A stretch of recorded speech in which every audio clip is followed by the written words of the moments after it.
If you're running meta ads without the pixel installed properly, then you're basically advertising blind, because Meta's pixel is the thing that's telling you who's converting and who your customers are. And without that, you aren't able to track properly. So in this video, I'm going to show you where to go and get your tracking code from, where to install it, and why this pixel is so important. And we're also going to look into the new conversions API, well, not so much new, but still new to lots of advertisers. So let's get into it. Before we jump into that, I want to introduce you to my free Facebook Ads Clinic school, where we go through all that we need to know about running Facebook ads. If we go into our classroom here and go to the Facebook Ads Masterclass 2026, I hold your hand through video modules teaching you how to go from firstly setting up all of your business manager settings through to completing the setup of ads that work in 2026. Any questions that you have, you can ask in our community here, and we get back to these questions with answers as soon as possible, myself and my team. So if you want to join here, it's completely free. Click the link below. Now let's get back on with the video.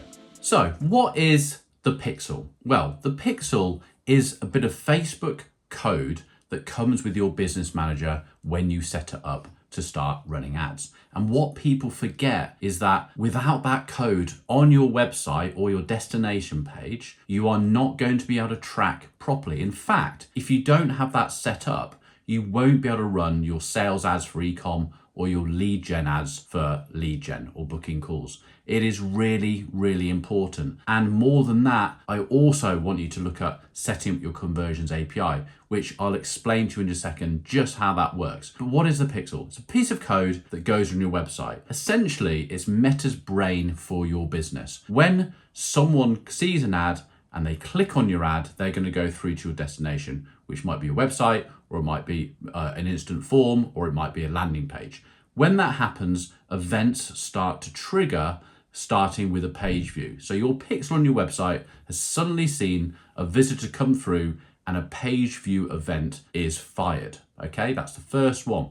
As they start looking around your site, they might go to product pages, and then we start seeing a view content event is fired. And then they add to cart, and we see an add to cart event is fired. And then they go to initiate checkout, and they see initiate checkout is fired, unless they are going through PayPal, Google, Apple Pay, or some of the other third party, in which case that bit falls out until they've made their purchase. And then when they go to your thank you page, a purchase event is fired. So you can start seeing how you can start seeing where the bottlenecks are in your advertising through the events that are fired through the pixel or the conversions API. Now I'm going to go through now and let's have a look at this document. And I'm just going to show you through a bit of detail on what those two are, just to stop you from getting confused. So first of all, we have the pixel. Okay. The pixel sits in Events Manager in your Business Manager. Okay. So Events Manager here, that's where the pixel sits.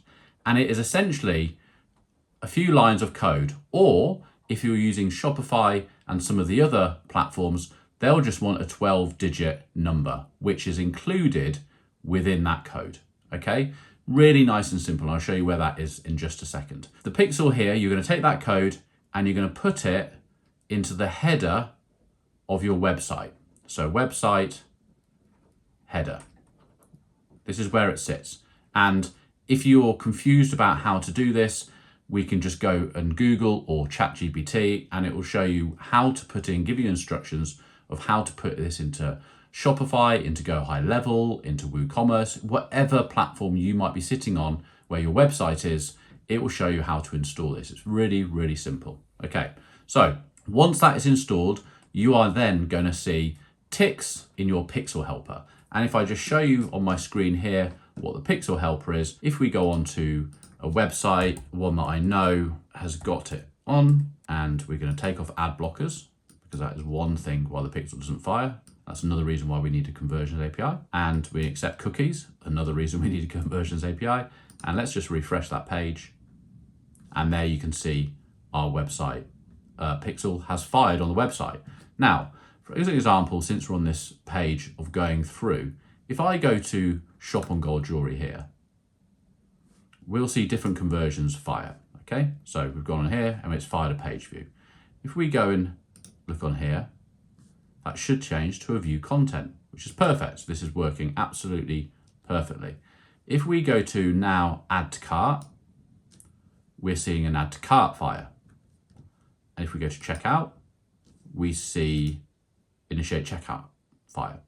If we go to continue this and I purchase, guess what? On the events on this page, we'll say purchase when we hit the thank you page. So that's essentially how it works on an e-commerce site, which is perfect.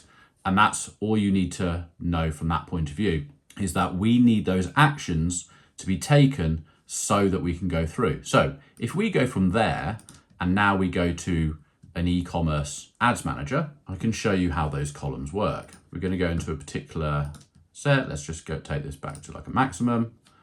And we're going to go through here and you can see in the columns that are set up for e-com that we can see here how many people clicked the ad, 46,000.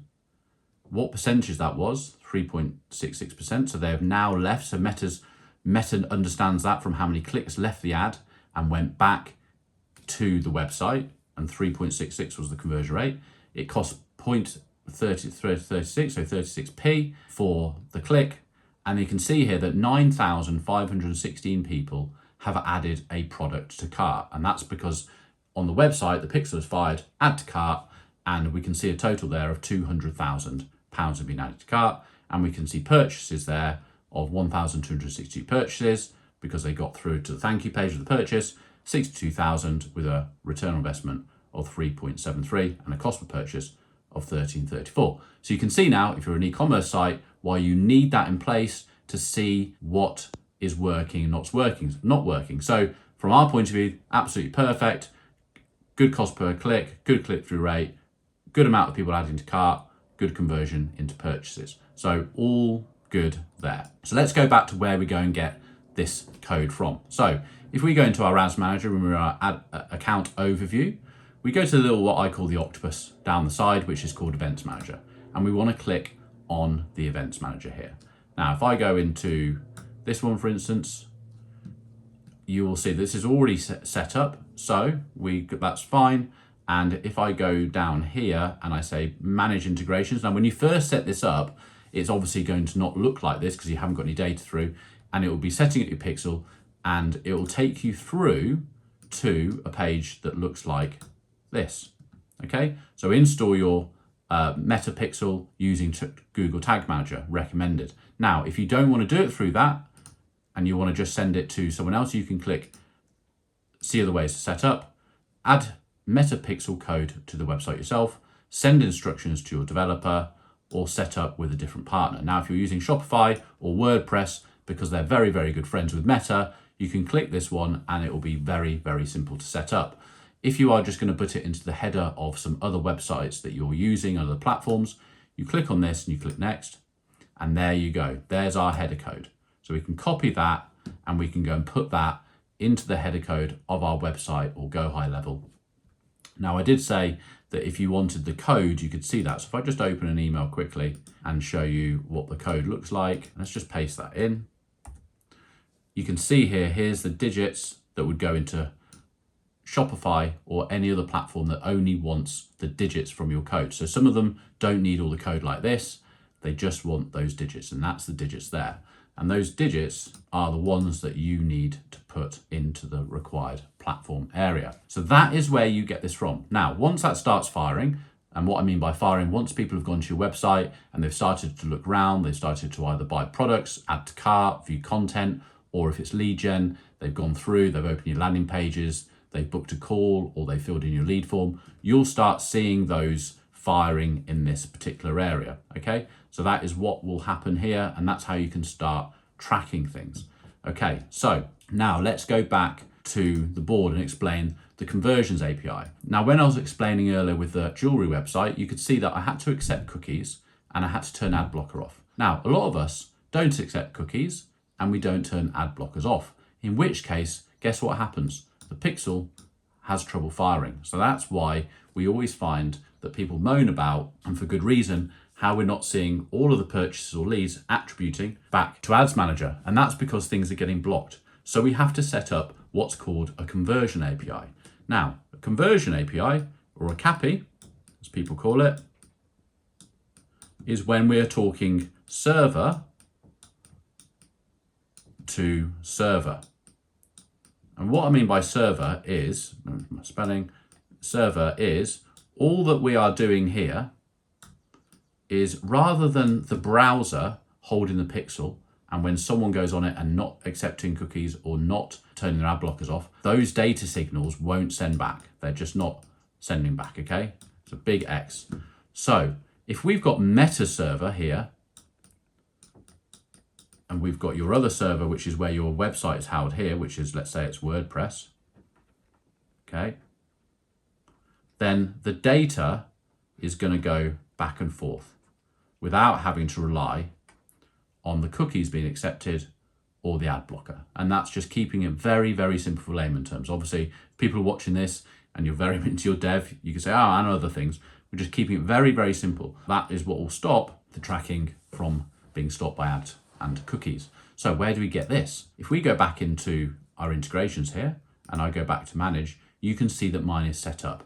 And I've got conversions API set up, I've got Meta API set up, and I've got an API for integrations for my leads. So all of these are set up. So I've basically set up everything I can to enable every single signal to go back from my website back into Meta so that we can get the best opportunities we can for doing that. So as a conclusion to this video, what you need to do is you need to go and set up your Facebook pixel, and then you need to put that onto your website. You also, in your events manager, need to follow the instructions to then set up your conversions API, and you might need a developer involved in this depending on your skills, to set up your CAPI, your conversions API, so that you can get as many signals back as possible. Once you've done this and you start getting your ads going, then you need to go into your columns and you need to pull in, if it's e-commerce, add to carts, purchases, and initiate checkout if you so wish. That way you can start seeing the link clicks, the click-through rate, the cost, the add to carts, etc. moving through your funnel. So you can look for bottlenecks. So if you're finding that your add to cart isn't at the average of 10% of link clicks and it's only 3, you need to know that, because you can then start doing more optimization to your website or to your audience or to your offer to get more people coming in, or the people that are coming in, to add to cart. So you want to look at about 10% of those adding to cart. And then of those 10%, you're looking for 20 or 30% to purchase your product. So without the conversions API or the pixel set up, you won't be able to see this data in these columns. And then the same from a lead gen point of view, you want to know how many people are going to your landing page, how many people then are putting their information in for a lead magnet or some more information. And then with booking a call, how many of those people then go on to book a call? And you can use a schedule button link as your event. And that's how you can set these things up, which before we go, I'll just show you how you can set up those events on your website. So if you go back into Events Manager and you click on Integrations, Manage Integrations, Meta Pixel, you can go on here and now you can do Open Event Setup Tool. And in here, you can just put in the URL of what you're looking for of your website, add events. Your website will now open with a little box, and you can then on different landing pages put in what events you want to fire and where. So if it's an add to cart button and it's not firing properly, you can put an add to cart button on there. If you're doing lead gen and you want to schedule a call, as soon as someone's finished booking into your calendar, you can then schedule a call for them. And we can do another video on exactly how to set those up. But as a starting point, go away, make sure your pixel is set up, download Meta Pixel Helper just to make sure it's firing, and we can go from there. And then you'll be ready to get your ads optimized and making you as much money as we possibly can. See you on the next video.